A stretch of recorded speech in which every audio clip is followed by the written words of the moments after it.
en Cúcuta, Renson Said, que es la persona que hace la presentación, comenta que es un libro incalificable. Y realmente es un libro incalificable porque no es poesía, porque no es cuento, es historia de una persona. Entonces yo hice una pequeña reseña del libro que la mandé para la revista Letralia, supongo que la publicarán eventualmente, y es lo que les voy a leer, esa reseña del libro y unos pedacitos del libro. Memoria de jirafa, recuerdos de amor y nostalgia. La primera palabra que viene a mi mente para describir Memoria de jirafa es entrañable. María del Rosario Laverde, la autora de este texto, hace un ejercicio catártico con cada historia, cada recuerdo. Al tiempo que ella suelta y desahoga su vivencia infantil, nosotros al leerlo nos hemos estremecido hasta lo más recóndito del alma, pues descubrimos que aunque la vida, las circunstancias, la geografía son diferentes, los sentimientos, las sensaciones, las emociones son los mismos en todos los niños del mundo, en los de aquí y en los de allá. Un libro que han declarado incalificable, porque no es poesía, ni novela, ni cuento, pero tiene de todo esto. Como lo comentó el comunicador Renson Said el martes 30 de agosto en las instalaciones de la Biblioteca Julio Pérez Ferrero, en el marco de la 12 Feria del Libro de Cúcuta, cuando presentó el libro y su autora. Ese día oímos en la propia voz de Laverde cómo fue la construcción de este texto, cómo fueron saliendo estas narraciones. Escrito de manera sencilla, que no simple, dividido en 2 partes y 44 narraciones, es la historia de vida de una niñita antes y después de la pérdida de su padre, lo cual se parece a una novela. Por su parte, cada recuerdo contado parece un cuento breve y está escrito con un lenguaje luminoso, preciso, elocuente, sin adornos ni artificios.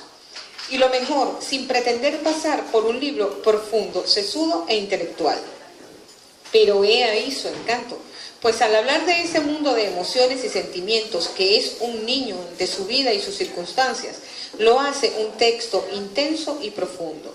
Tal vez no todos se sientan conmovidos con su lectura, porque a veces la transparencia de la sencillez resulta difícil de entender. Son pequeños tapices que nos muestran cómo era la Colombia de los años 80, cómo era la cotidianidad de un país, de una ciudad, esa microhistoria que al fin y al cabo es el basamento de la macrohistoria.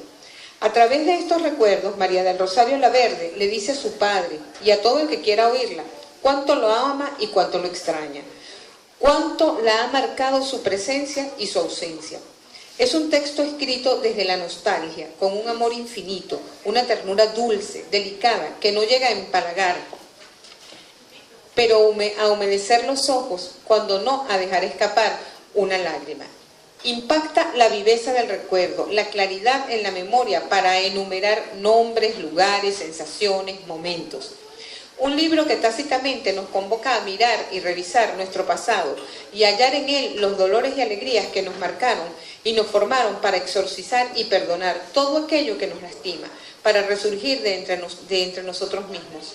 Un trabajo editorial hermoso y muy cuidado, realizado en México por Aquelarre Editoras en este año de 2016. Cuenta con ilustraciones realizadas por Flor Guga. Entonces, ahora vamos a leer un poquito de lo que contiene el libro. Son textos muy breves. Recuerdo la carcajada en la mesa del comedor cuando pregunté cuántos años faltaban para que yo pudiera probar una presa de pollo distinta al ala. Eran los tiempos en que solo en ocasiones especiales, como los cumpleaños, se podía pedir un pollo a domicilio. Nunca antes se me ocurrió protestar, pues creía que cuando fuera grande llegaría el día en que tendría el derecho a comerme un pernil. Además, nadie había notado que llevaban años dándome solo alas. Otro. Los periódicos y revistas que meses atrás se habían ocupado de mi familia, en especial de mi papá, por su hazaña de haberse ganado el concurso de televisión más difícil del momento, de nuevo estaban sobre él, pero esta vez por su muerte. Su foto y las inexplicables causas de su fallecimiento aparecían por todos lados. La revista Bea publicó un doble página con un enjambre de abejas africanas y con la imagen de mi padre diminuta en una esquina. El titular decía: Malditas abejas, ¿por qué tuvieron que acabar con el doctor? Me daban ganas de vomitar de solo ver la revista. Otros medios, por su parte, dieron versiones de infarto y ahogamiento. Algunas personas que lo conocieron y lo admiraron fueron más allá de las causas de su muerte y escribieron bellos textos comparándolo con los más grandes sabios y expresando su gratitud por las enseñanzas que les dejó. Nunca supe qué pasó con él, y no saber siempre ha sido peor que su ausencia. Su papá contó ella, que su papá viajó, no recuerdo a qué parte de Colombia, a una investigación, creo que era sobre ostras de agua dulce. Y el señor apareció un buen día muerto, ya con varios días de muerto, y pues nunca se supo si lo mataron, si le dio algo, o sea, se murió y no se sabe por qué murió. Y de eso hace 40 años, más o menos. Está esta otra que también se refiere a su papá.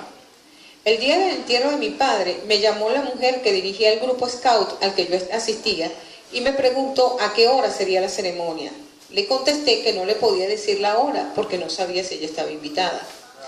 Esa semana me ausenté del colegio. Como el director de curso era bravísimo y además era el profesor de matemáticas, me preocupó mucho que me fuera a castigar por faltas.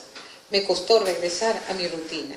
La primera vez que tuve conciencia del futuro fue cuando mi amigo Luis me dijo que serían muchos más los eventos que iba a vivir sin tener papá que los que había vivido teniéndolo. En ese momento supe que la orfandad dura toda la vida. Y para concluir, voy a leer este, que es muy lindo. La señorita Julia siempre estaba vestida de sastre, de paño gris o café, de falda y saco. Su pelo era corto y crespo. Se pintaban los labios de rojo oscuro. Debía tener 90 años, cuando fue mi profesora de español. Lo había sido de mi madre, unos 30 años atrás. No le sonreía a nadie. Nunca tenía una palabra de estímulo. Nos leía poesía y nos pasaba al frente a recitar los poemas memorizados, en una tarima que estaba por encima del nivel del resto del salón. El día que nos leyó La Tórtola, casi me muero de la tristeza por la pobre pájara muerta a manos del cazador. Fui la primera que recitó el poema completo. Estaba tan conmovida que al notarlo, la señorita Julia le dijo al resto de la clase: esa es la verdadera poesía. Era quinto de primaria. Buenas noches, gracias.